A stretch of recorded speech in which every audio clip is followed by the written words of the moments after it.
আগত নৌকাটা ছিল আর ধানের শেষ নৌকার মধ্যে হইত। এরা নৌকাটা নাই।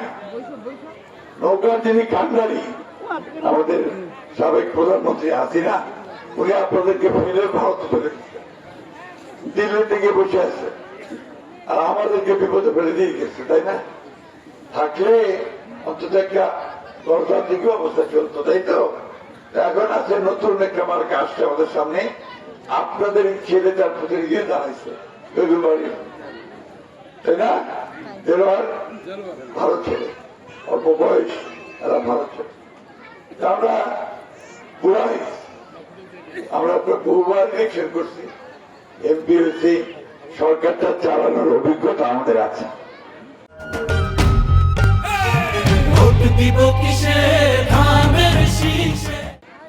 ওর বয়স কম, সামনের দিকে ইনশাল্লাহ আর ভালো করতে পারবে যদি লেগে থাকতে পারে, তাই না?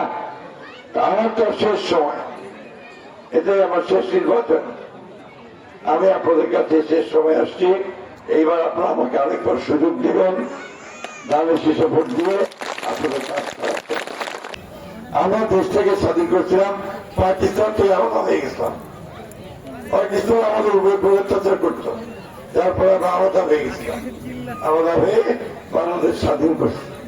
আর সেই সময় যারা পাকিস্তান সেনাবাহিনীকে সাহায্য করছে, আমাদের হাজার হাজার মানুষকে হত্যা করছে, এরা এবার ওরা ভোটটা আসে কিছু, তারাই আমার ভোট চাচ্ছে দেশ চালাবে।